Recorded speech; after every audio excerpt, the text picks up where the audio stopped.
1974년 연방정부는 미국인들에게 빗물 채취를 중단하라고 지시했습니다. 그들은 그것이 자연적인 물순환을 방해하고 본질적으로 위험하며 그 물은 주에 속한다고 주장했습니다. 이러한 경고에도 불구하고 당신의 할아버지는 그의 아버지가 그랬던 것처럼 헛간 뒤에 있는 아연 도금 탱크를 채우면서 그 관행을 계속했습니다. 여기서 거의 논의되지 않는 세부 사항이 있습니다. 현대 과학자들은 이제 분산된 빗물 수집이 실제로 홍수를 줄이고 지하수 고갈을 방지하는 데 도움이 된다고 말합니다. 정부의 입장은 진실과 정반대였습니다. 이 목록에 실을 뻔은 1968년에 공식적으로 공중보건 위험으로 분류되었습니다. 그러나 오늘날 CDC는 그 방법이 실제로 그것을 대체한 시스템보다 더 효과적이라고 조용히 인정합니다. 14번은 세계주에서 완전히 금지되었습니다. 그 금지에 책임이 있는 로비 단체는 수백만 달러를 잃을 입장에 있는 유틸리티 회사에서 전액 자금을 지원받았습니다. 이러한 25가지 기술은 효과가 없어 포기된 것이 아닙니다. 누군가가 당신이 그것들을 사용하는 방법을 잊었을 때 부자가 되었기 때문에 포기되었습니다. 당신의 조부모님은 수세기에 걸쳐 발전된 지식을 사용하여 삶을 건설하고 가족을 키우고 주요 재난에서 살아남았습니다. 그러다가 단 한 세대의 규제, 기업 광고, 교회의 지역 지정이 단 30년 만에 그 지식을 쓸어버렸습니다. 시작하기 전에 구독을 누르십시오. 당신이 배우려고 하는 것은 생존주의 판타지가 아닙니다. 그것은 미국 역사입니다. 카운트다운을 시작하겠습니다. 탑 25. 배럴 전환 장치가 있는 빗물 수집 지방 수도 요금이 존재하기 전에 당신의 증조부는 농가 지붕에 떨어지는 모든 물방울을 잡기 위해 설계된 나무 홈통과 점토 항아리 네트워크를 건설했습니다. 1000제곱피트 지붕에 1인치의 간구량은 600갤런 이상의 물을 제공합니다. 그는 이 사실을 하늘의 태양 각도를 아는 것만큼 분명히 이해했습니다. 성공적인 여름은 9월까지 지속될 만큼 충분한 물로 물탱크를 채웠습니다. 비결은 첫 번째 플러시 전환 장치였는데 깨끗한 물이 흐르기 시작하기 전에 더러운 유출수를 탱크에서 우회시키는 간단한 파이프였습니다. 그는 구부러진 주석으로 자신의 버전을 만들었지만 오늘날 단 $2 상당의 PVC만 사용하여 만들 수 있습니다. 수십 년 동안 콜로라도와 유타와 같은 주에서는 물 관리법을 인용하여 이 관행을 기술적으로 제한하거나 금지했습니다.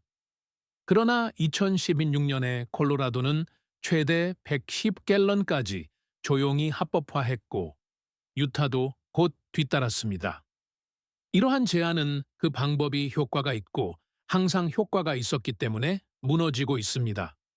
정원 관계용으로 빗물을 수확하는 가정은 야외 물 사용량을 40% 줄일 수 있습니다. 당신의 할아버지는 그것을 말해주는 과학적 연구가 필요하지 않았습니다. 그는 단순히 건조한 8월과 물이 가득 찬 탱크를 가지고 있었습니다. 탑 24. 뿌리 저장고 식료품 저장실. 이 방법은 전기가 필요 없고 냉장 비용도 필요 없으며 언덕을 8피트 파는 것만으로도 연중 35일사 40도에 일정한 온도를 유지합니다. 당신의 할머니는 10월부터 5월까지 단 1kW의 전력도 사용하지 않고 손으로 파낸 저장고에 당근, 순무, 감자, 사과 및 통조림 식품을 보관하여 음식을 안정적으로 유지했습니다. 성공의 비결은 습도 관리였습니다. 뿌리 채소를 축축한 모래에 넣고 마른 허브를 천장장선에 매달아 놓습니다. 또한 사과는 에틸렌 가스를 방출하여 다른 농산물이 너무 빨리 익고 상하게 하므로 다른 모든 것과 멀리하는 것이 중요했습니다. 그녀는 이것을 알고 있었고 그 시대의 모든 농가 안에도 알고 있었습니다. 적절하게 건설된 뿌리 저장고는 운영 비용 없이 6-8개월 동안 농산물을 유지할 수 있습니다. 오늘날 많은 카운티의 현대 건축 법규에서는 자신의 땅에서 손으로 파는 지하 구조물이라도 값비싼 허가를 요구합니다. 허가 과정은 종종 저장고 자체보다 비용이 더 많이 들 수 있습니다. 당신의 조부모님은 자신의 음식을 저장하기 위해 허가를 요청할 필요성을 느끼지 못했습니다. 톱 23. 개방 수분 종자 저장 매년 가을. 당신의 할아버지는 종이 봉투를 들고 텃밭을 거닐며 토마토, 콩, 스쿼시, 옥수수 씨앗을 모으곤 했습니다. 그는 그것들을 신문지에 펼쳐 2주 동안 말린 다음 서늘하고 건조한 곳에 라벨이 붙은 봉투에 보관했습니다. 다음 해 봄, 그 씨앗들은 여러 세대에 걸쳐 육종된 개방 수분 품종이었기 때문에 부모와 똑같은 식물로 자랐습니다. 1970년까지 종묘 회사들은 이러한 품종을 2세대에서 불임 씨앗을 생산하는 F1 잡종으로 조용히 대체하기 시작했습니다. 1990년까지 소규모 지역 종묘 회사들이 연간 수십 곳의 속도로 인수되고 있었습니다. 오늘날 아주 적은 수의 기업이 전 세계 상업용 종자 공급의 60% 이상을 통제하고 있습니다. 특허받은 GMO 씨앗을 심고 다시 심기 위해 보관하는 것은 기술적으로 연방 범죄로 간주됩니다. 당신의 할아버지는 자신의 수확물로 음식을 재배하는 데 허가가 필요하지 않았습니다. 종자 도서관은 이 중요한 지식을 보존하기 위해 현재 50개 주 전체에 존재합니다. 당신은 그것들을 사용해야 합니다. 상위 스밉 2개. 뒷마당 동물 도살. 1952년에 당신의 가족이 돼지를 키웠다면 날씨가 추워지는 11월에 직접 도살을 했습니다. 250파운드짜리 돼지는 햄, 베이컨, 소시지, 라드, 크래클링, 머리 치즈, 심지어 순대까지 생산했습니다. 온 동네 사람들이 와서 도왔고 모두가 일했으며 누구도 동물의 한 부분도 낭비하지 않았습니다. 시조례는 겉으로는 위생상의 이유로 1960년대와 70년대에 뒷마당 도살을 금지하기 시작했습니다. 그러나 검사관은 조건이 종종 끔찍할 정도로 열악한 상업 도축장을 거의 방문하지 않았습니다. 이러한 법률은 산업 육류 포장업체와 직접 경쟁하는 소규모 생산자를 표적으로 삼기 위해 고안되었습니다. 당신의 할아버지가 사용한 기술, 정확하게 조준된 단 한 발의 사격 또는 포획 볼트 후 즉각적인 방혈은 실제로 이용 가능한 가장 인도적이고 위생적인 방법입니다. 12개 이상의 주에서 여전히 개인적인 용도로 소규모 도살을 명시적으로 허용하고 있습니다. 이 지식은 보존할 가치가 있으므로 해당 지역 조례를 확인해야 합니다. 상위 21개. 라드를 필요한 유일한 요리용 기름으로 사용. 이것은 우리의 첫 번째 패턴 파괴를 나타냅니다. 크리스코가 1971년에 출시되었을 때 프록터 앤 갬블은 오늘날 수백만 달러에 달하는 비용을 들여 미국인들에게 그들의 수소화된 면실류가 라드보다 더 깨끗하고 안전하며 현대적이라고 확신시켰습니다. 그들은 가정 경제학자를 고용하고 요리책을 출판하고 교회에 기부했습니다. 그들이 당신에게 말하지 않은 것은 수소화 과정에서 트랜스 지방이 생성된다는 것입니다. FDA는 수십 년간의 증거가 트랜스 지방을 심장병과 연관시킨 후 2018년에 마침내 트랜스 지방을 완전히 금지했습니다. 당신의 할머니는 장작 스토브 뒤쪽에 무거운 냄비에 돼지 지방에서 직접 라드를 렌더링했습니다. 그녀는 그것을 항아리에 걸러냈고 그것은 실온에서 몇 달 동안 신선하게 유지되었습니다. 목초 사육 돼지의 라드에는 상당한 양의 비타민 D가 포함되어 있으며 발연점이 올리브 오일보다 높습니다. 그것의 풍미는 비스킷, 파이 껍질, 프라이드 치킨을 만드는 데 비할 데가 없습니다. 우리는 위험한 지방을 사기 위해 건강한 지방을 버렸고 우리에게 위험한 지방을 판매한 산업은 라드가 문제라고 주장하는 연구에 자금을 지원했습니다. 미국에서 가장 존경받는 식품 과학자 중 일부는 이제 당신의 할머니가 옳았다고 말하고 있습니다. 상위 수업 개 회생물 시스템. 회생물은 설거지 후 싱크대로 내려가는 물을 의미합니다. 여기에는 약간의 비누와 약간의 음식물 찌꺼기가 포함되어 있지만 실제로 위험하지는 않습니다. 우리 조부모님들은 종종 이 물을 간단한 파이프를 통해 정원으로 바로 흘려보냈고 과일나무는 물이 어디에서 왔는지 신경 쓰지 않았습니다. 연방 및 많은 주 규정은 회생물을 화장실 폐기물인 흙수와 다르게 분류합니다. 수십 년 동안 지역 규정은 종종 이들을 함께 묶어 모든 가정용 물을 시립 하수도 시스템으로 보내도록 요구했습니다. 가뭄이 잦은 주에서는 이것이 완벽하게 사용할 수 있는 물이 펌핑되기 전에 막대한 에너지 비용으로 처리되고 과학적으로 처리된다는 것을 의미했습니다. 애리조나는 1994년에 간단한 회생물 시스템을 합법화하는 데 앞장섰고 캘리포니아가 그 뒤를 따랐습니다. 우리 조부모님이 사용한 트릭, 즉 간단한 3방향 밸브와 정원에 묻힌 구멍이 뚫린 파이프는 올바르게 수행하면 현재 대부분의 서부주에서 합법적입니다. 시로의 물 사용량을 절반으로 줄일 수 있으며 설치 비용은 $30 미만입니다. 상위 19개, 훈제실.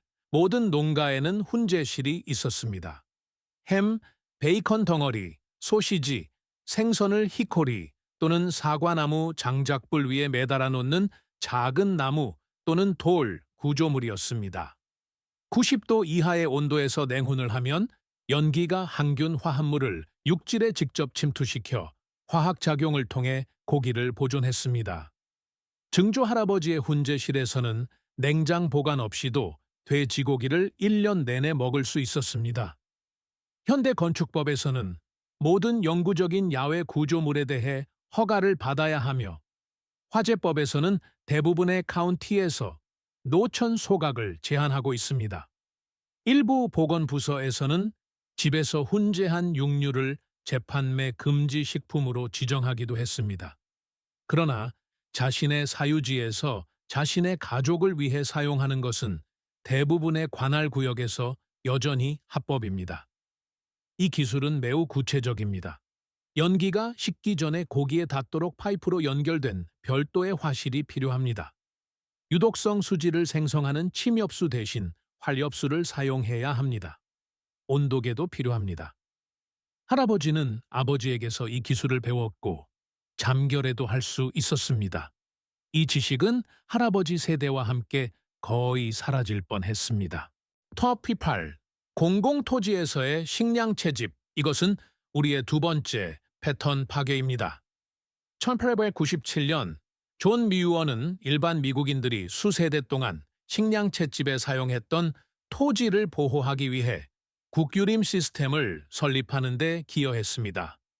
1950년까지 에팔레치아, 오자크, 태평양 북서부 전역의 가족들은 여전히 당연하게 공공산림에서 램프, 곰보버섯, 포포, 히코리 견과류, 블랙베리를 채집했습니다. 그러다가 규정, 수집 제한, 허가 요구 사항, 지정구역이 생겨났습니다. 일부 국립공원에서는 야생화 송이만 꺾는 것도 기술적으로 불법입니다. 이러한 규칙은 상업적 채집자를 위해 설계되었지만 시행 과정에서 수백 년 동안 해당 토지에서 채집해온 생계 유지 가족까지 휩쓸었습니다. 할머니는 할머니에게서 배웠기 때문에 어떤 식물이 안전한지 알고 있었습니다. 어떤 버섯, 열매, 뿌리가 안전한지에 대한 지식은 직관적이지 않으며 사람에서 사람으로 직접 전달되어야 합니다. 이 지식이 살아남은 곳에서는 가족들이 더 저렴하고 더 나은 음식을 먹을 수 있습니다.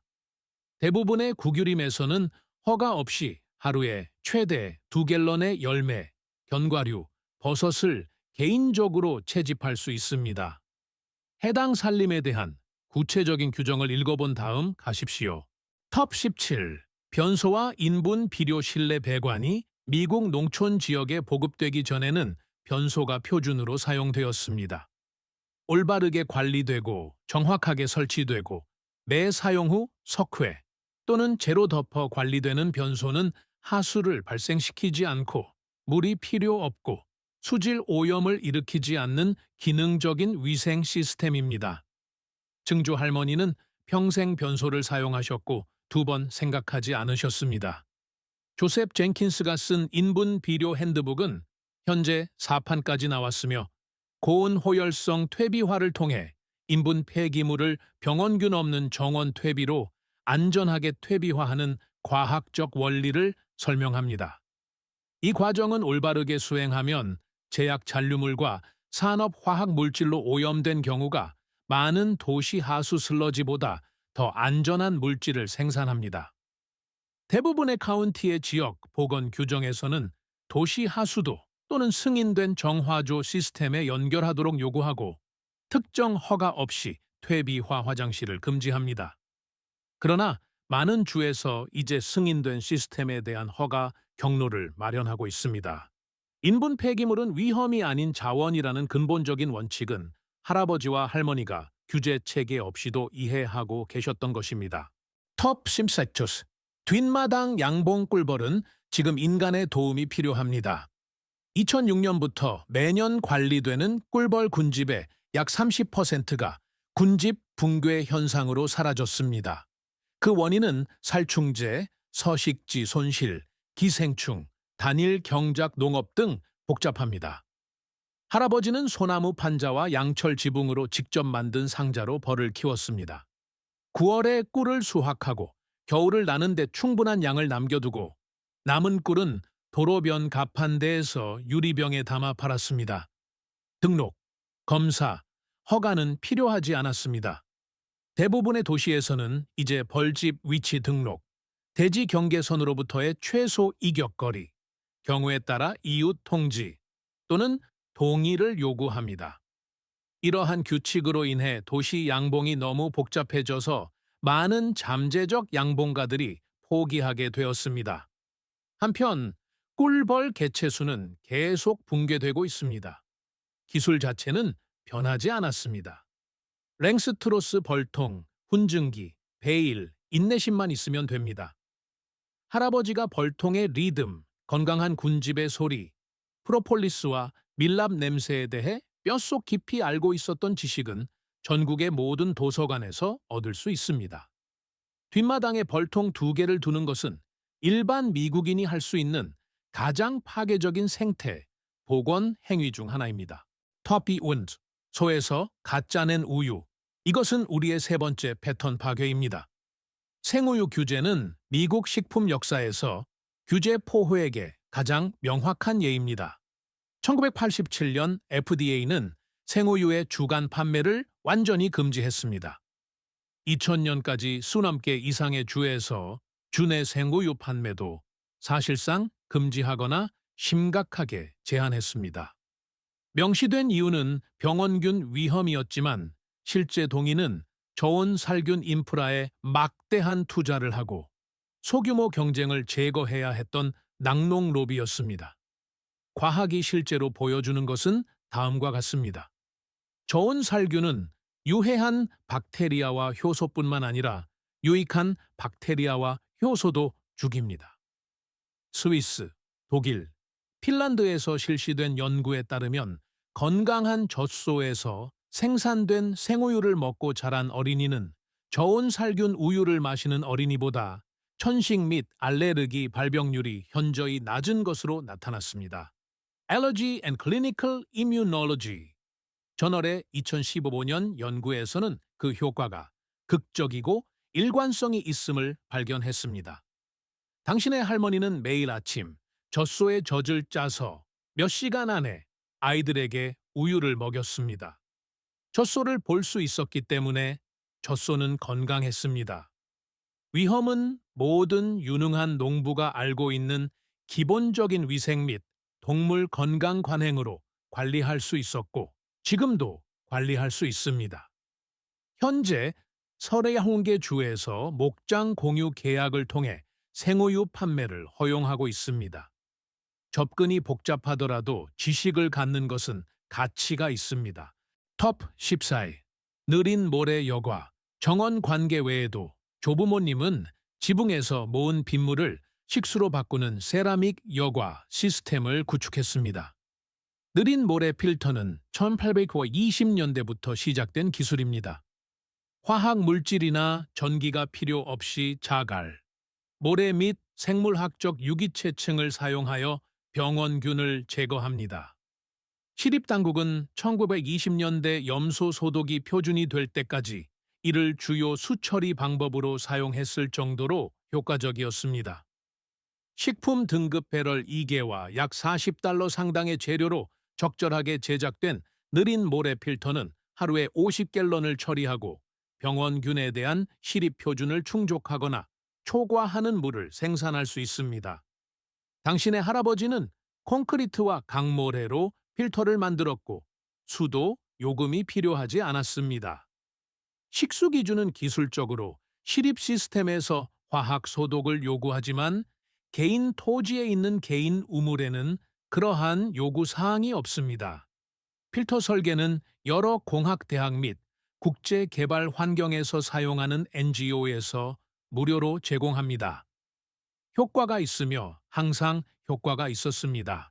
톱 13. 아이스하우스 기계식 냉장이 발명되기 전에는 매년 1월에 얼어붙은 연못에서 얼음을 채취하여 톱밥으로 단열 처리된 지하 아이스하우스에 보관했습니다. 두꺼운 톱밥 포장재로 약 8피트 지하에 적절하게 지어진 아이스하우스는 2월부터 8월까지 큰 얼음 블록을 단단하게 유지했습니다. 당신의 증조 부모님은 이 얼음을 사용하여 여름 내내 버터, 크림, 고기를 보존했습니다. 이 기술에는 추운 겨울, 깨끗한 물, 노동력이 필요합니다. 톱으로 18인치 두께의 블록을 자르고 썰매로 운반한 다음 가장 가까운 방앗간에서 나온 톱밥으로 단단히 포장합니다. 올바르게 포장하면 300파운드 블록은 한 달에 몇 인치만 손실됩니다. 아이스하우스 건설에 대한 지식은 기본적으로 실제 미국인의 기억에서 사라지고 역사 기록, 농부 연감 아카이브 및 소수의 생생한 역사 박물관에만 존재합니다. 기계식 냉장이 고장나는 시나리오에서 아이스하우스는 음식을 보존하느냐 잃느냐의 차이를 만듭니다. 이 기술 자체에는 규제 장벽이 없습니다. 아무도 얼음을 금지한 적이 없습니다. 톱 12. 연료용 목재 가스화. 이것은 공상과학 소설처럼 들리지만 그렇지 않습니다. 제2차 세계대전 중 휘발유 배급으로 인해 수천 대의 유럽 차량이 목재를 산소가 적은 환경에서 가열하여 생성된 수소와 일산화탄소의 혼합물인 목재 가스로 작동했습니다. 가스는 엔진의 기화기에 직접 공급되었습니다. 트럭, 트랙터, 심지어 일부 자동차도 수년 동안 이런 방식으로 운행되었습니다. 당신의 할아버지 세대는 이 기술에 대해 알고 있었습니다. 계획은 1989년 연방재난관리청에서 간소화된 목재 가스 발생기 건설이라는 문서로 발표되었으며 오늘날에도 아카이브에서 다운로드할 수 있습니다. 목재 가스로 작동하도록 개조된 차량은 경제 1파운드당 약 1마일을 이동할 수 있습니다. 개조에는 가스화 장치, 필터 시스템이 있는 밀폐된 연소실을 휘발유 엔진의 공기 흡입구에 부착하는 것이 포함됩니다. 기계적이고 합법적이며 특별한 허가가 필요하지 않습니다. 장기적인 그리드 다운 시나리오에서는 목재 부지와 가스화 장치를 가진 가족이 다른 모든 사람이 주차되어 있을 때 계속 이동합니다. 당신의 할아버지는 우리가 대부분 잊어버린 방식으로 자급자족을 이해했습니다. 톱 1를 약용 허브. 이것은 우리의 네 번째 패턴 파괴입니다. 미국 의학협회는 20세기 초 내내 식물의학을 불신하기 위해 적극적으로 로비했습니다. 카네기 재단과 록펠러 재단의 자금 지원을 받은 1910년의 플렉스너 보고서는 제약 산업에 상당한 투자를 했으며 허브 및 자연의학을 가르치는 미국 의과 대학의 대다수를 폐쇄했습니다. 당신의 할머니는 그녀의 공동체가 대대로 사용해온 약용식물 부엌 정원을 가꾸었습니다. 그녀는 면역 체계 지원을 위해 엘더베리 시럽을 만들고 출혈을 멈추기 위해 서양 토프를 사용했으며 일반적인 잔디 잡초인 질경이를 가시와 쏘임에 대한 드로잉 스포제로 사용했습니다. 그녀는 수면을 위해 발레리안 뿌리를 사용했고 어린이의 소화불량을 위해 카모마일을 사용했습니다. 이들 중 어느 것도 마법이 아닙니다. 이들 모두는 현대 식물화학이 설명할 수 있는 문서화된 작용 메커니즘을 가지고 있습니다. FDA는 약초사가 특정 건강 주장을 하는 것을 허용하지 않지만 식물을 불법으로 만들 수는 없습니다. 당신의 할머니는 주장을 하지 않았습니다. 그녀는 차, 스포제, 팅크제를 만들었습니다. 그녀의 공동체는 단일 제약 제품이 완전히 복제할 수 없는 방식으로 더 건강했습니다. 톱 10. 레이징 비와 목재 프레이밍 면허를 가진 계약자. 건축 허가 및 검사 전에 미국인들은 레이징 비라는 기술을 사용하여 자신의 집과 헛간을 지었습니다. 공동체가 모여 프레임이 하루 만에 올라가고 모든 사람이 자신이 아는 것을 기여하고 모두가 잘 먹고 떠났습니다.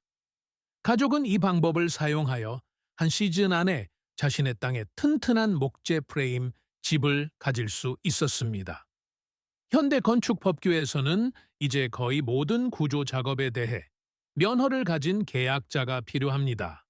자가 건축 허가는 대부분의 주에서 존재하지만 번거롭고 판매 전에 최소 기간 동안 구조물을 직접 점유해야 하는 경우가 많습니다. 법규는 부분적으로 안전을 위해, 부분적으로는 면허를 가진 계약자 산업을 경쟁으로부터 보호하기 위해 작성되었습니다.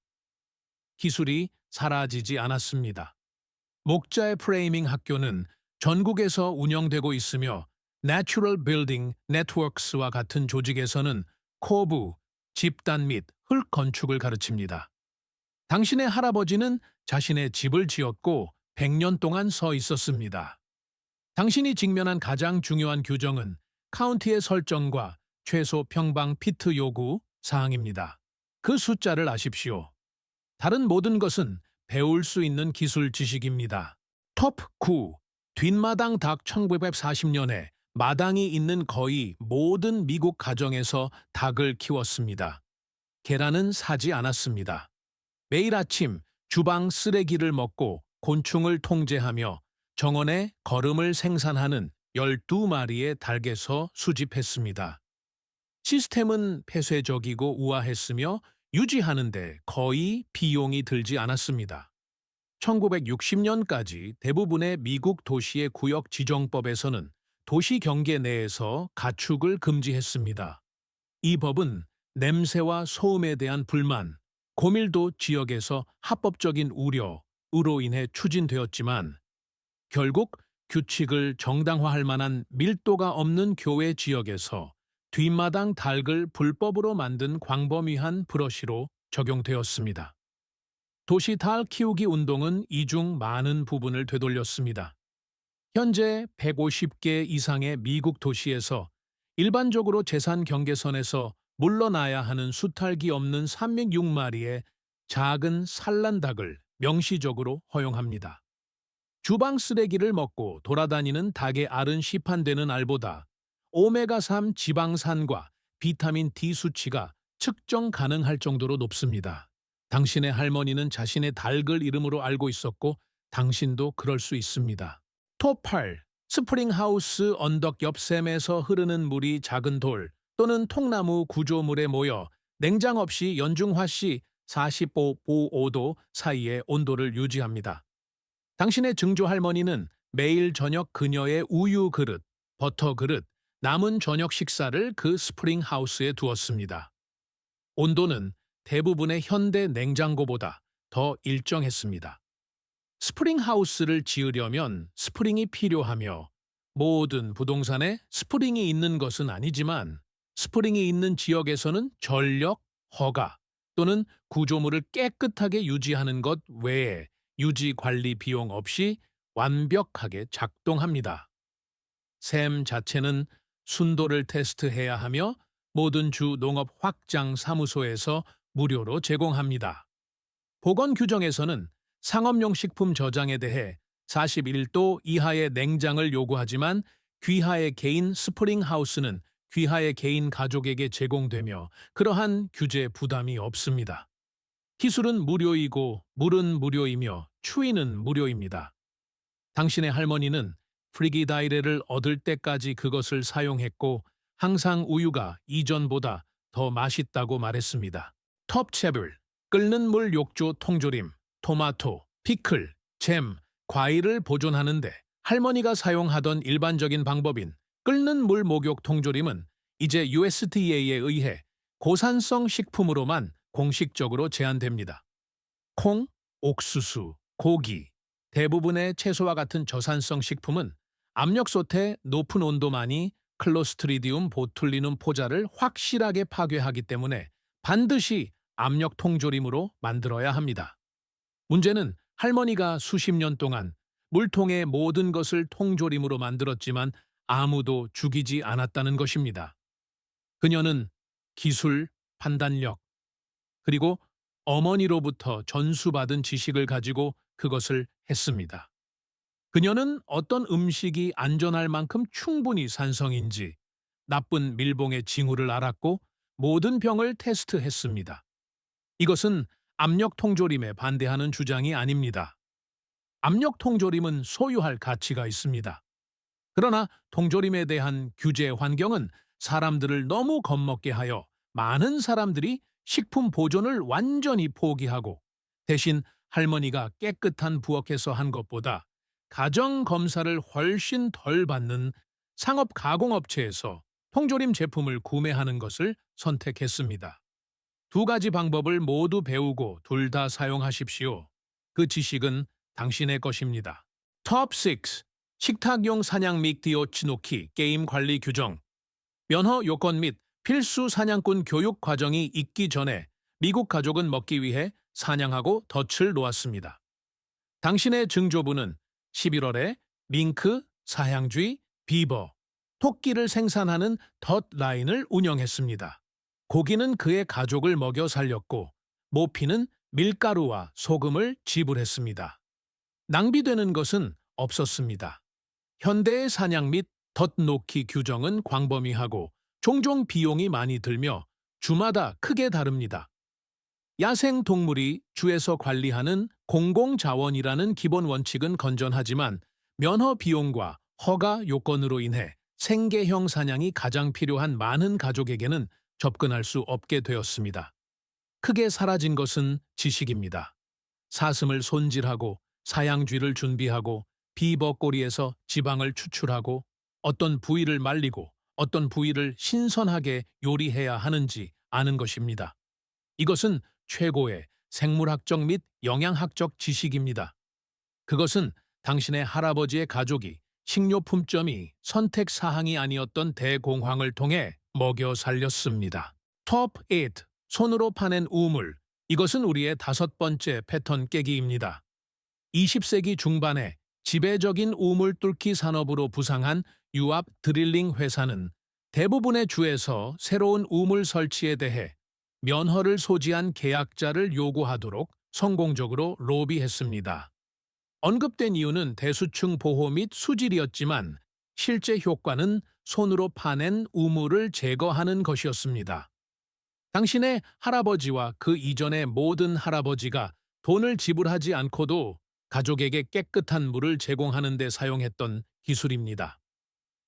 돌이나 벽돌로 안감 처리되고 표면수를 배제하기 위해 케이싱 처리되고 손 펌프가 장착된 제대로 손으로 파낸 우물은 가뭄이 닿을 수 없는 얕은 대수층에서 안정적인 깨끗한 물을 제공합니다.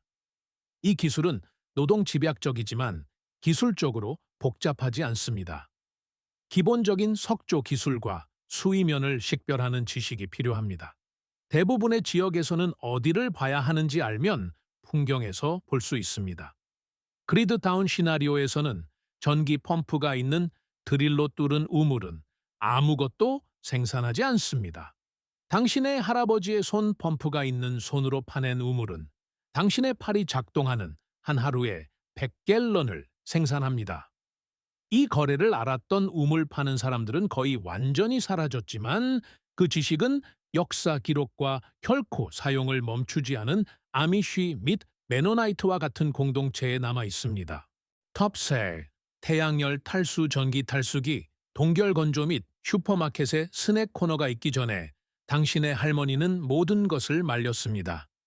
그녀는 9월 햇볕에 나무 선반에 사과 고리를 말리고 삼배에 콩을 펴고 헛간 석가래에 묶어 매달아 놓은 허브를 말리고 얇게 썰어 철사 프레임에 늘어뜨린 육포를 밑에 불을 피워 파리를 쫓았습니다. 뚜껑이 유리로 되어 있고 내부가 어두운 단순한 태양열 탈수기는 햇빛만 사용하여 이틀 안에 과일과 채소를 말릴 수 있습니다. 건조된 제품은 식품에 따라 6개월에서 1년 동안 실온에서 보관됩니다. 할머니의 말린 사과 고리는 뿌리 저장고의 종이 봉투에 포장되어 2월까지 지속되었습니다. 자신의 음식을 말리는 것에 대한 규정은 없습니다. 이것은 이 목록에서 가장 순전히 합법적인 항목입니다. 그러나 잊혀진 것이 있습니다. 적절한 건조 온도에 대한 지식, 건조하기 전에 채소를 데치는 중요성. 겉은 건조해 보이지만 내부에 수분을 가두는 케이스 경화의 징후는 일반 미국 가정에서 거의 사라졌습니다. 배우는데 오후가 걸리고 겨울철 식량 안보의 가치가 있습니다. 탑 3. 어도비 건설 흙, 모래, 집, 물을 혼합하여 만든 어도비 건축은 미국 남서부에서 1000년 이상 사용되었습니다. 푸에블로 사람들은 그것으로 다층 구조물을 지었고 그것은 여전히 서 있습니다. 뉴멕시코와 애리존에 사는 당신의 증조 부모님은 당연히 어도비로 건축했습니다. 벽은 열 질량 때문에 여름에는 시원하고 겨울에는 따뜻하게 유지됩니다. 제조된 재료가 필요 없고 비용이 거의 들지 않습니다. 대부분의 카운티의 현대 건축 법규에서는 인증된 구조공학, 최소 단열 R값, 승인된 재료 목록을 요구합니다. 어도비 및 코브 건축은 단열재와는 달리 열 지연에 의존하기 때문에 표준 R값 요구 사항을 충족하지 않습니다. 이러한 이유로 대부분의 주거 건축 법규에서 금지됩니다. 일부 카운티에는 자가 건축 면제 조항이 있으며 뉴멕시코에는 특정 어도비 건축 법규가 있습니다. 다른 주에서는 대체 건축 방법을 인정하기 시작했지만 미국 건축 규정의 기본 가정은 제조된 재료를 구입하고 면허가 있는 노동자를 고용하는 것입니다. 당신의 증조 할머니는 땅에서 건축 자재를 가져왔습니다. 톱2. 발효 및 증류 금주법은 1933년에 끝났지만 가정에서의 증류는 여전히 미국에서 연방 중범죄로 남아 있으며 최대 7천의 벌금과 5년의 징역형을 받을 수 있습니다. 이 규정은 연방 소비세 수입을 보호하기 위해 존재하며 안전과는 아무런 관련이 없습니다. 당신의 할아버지는 사과주를 발효시켜 겨울 동안 보관했고 아마도 작은 증류기를 운영하는 사람을 알고 있었을 것입니다. 완전히 합법적인 발효에 대한 지식은 식품 보존의 기초입니다. 사워크라우트, 김치, 사워도우, 식초, 치즈, 요구르트, 캐피어, 맥주, 와인, 미드는 모두 당신의 할머니가 일상적으로 만들었던 발효식품입니다. 특별한 장비가 필요 없고 가장 영양가 있는 형태의 보존식품 중 하나입니다. 맥주와 와인의 가정 양조는 연방 차원과 대부분의 주에서 합법입니다. 가정 증류는 그렇지 않지만 모든 것의 기초가 되는 발효 지식, 즉 야생 효모, 박테리아 배양 및 생식품을 보존식품으로 전환하는 것에 대한 이해는 당신의 가족과 당신 이전의 모든 가족에 속한 지식입니다. 터프 1. 완전한 에너지 독립. 이것은 단일 트릭이 아닙니다. 그것은 철학이며 이 목록의 다른 모든 것을 연결하는 것입니다. 당신의 증조 할아버지의 농장은 햇빛, 나무, 물, 동물의 노동력으로 운영되었습니다. 그는 자신의 연료, 자신의 음식, 자신의 약, 자신의 건축 자재를 재배했습니다. 그는 가난하지 않았습니다. 그는 주권자였습니다. 그는 유틸리티 회사가 아직 존재하지 않았기 때문에 유틸리티 회사에 아무것도 빚지지 않았습니다. 몬산토가 아직 존재하지 않았기 때문에 종자 회사에 아무것도 빚지지 않았습니다. 40마일 이내에 식료품 체인이 없었기 때문에 식료품 체인에 아무것도 빚지지 않았습니다. 현대 미국 의존성의 전체 인프라, 즉 그리드, 지방자치수도 시스템, 상업적 식품 공급, 제약 공급망은 살아있는 기억 속에 구축되어 우리에게 진보로 판매되었습니다. 여러 면에서 진보이지만 당신의 할아버지는 그 이후 세대가 잊어버린 것을 알고 있었습니다. 아무것도 생산하지 않는 사람은 모든 것을 생산하는 사람에게 의존합니다. 이 목록의 모든 항목은 그러한 주권의 일부입니다. 빗물과 우물은 당신에게 물 독립을 제공합니다. 훈제장과 뿌리 저장고는 당신에게 식량 안보를 제공합니다.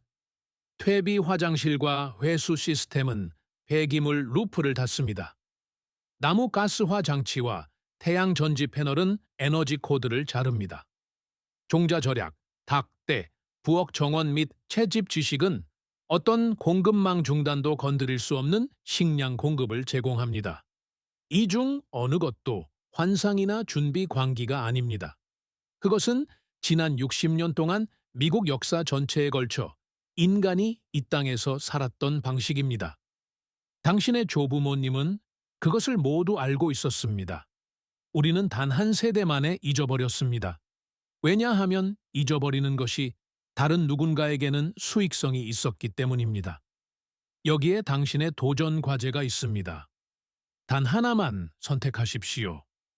당신이 있는 곳에 비가 오면 이번 주에 빗물을 모으십시오. 개방 수분 종자를 한 줄 심으십시오. 벌을 키우는 이웃을 찾아 어떻게 시작했는지 물어보십시오. 중고압력 통조림을 중고품 가게에서 구입하여 사용하는 방법을 배우십시오.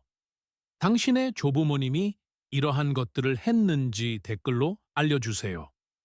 왜냐하면 당신의 가계도에 있는 누군가가 이 목록에 있는 모든 트릭을 알고 있었다고 약속하기 때문입니다. 그 지식은 죽지 않았습니다. 단지 조용해졌을 뿐입니다. 다시 듣기 시작할 때입니다. 이 잊혀진 전통이 당신 주변의 세상을 바라보는 방식을 바꾸었다면 구독하고 좋아요를 눌러주세요. 우리는 그들이 묻으려고 애썼던 역사를 발굴하는 데 전념하고 있습니다. 함께 미래의 씨앗을 심읍시다. 우리의 다음 보물은 곧 공개될 것입니다.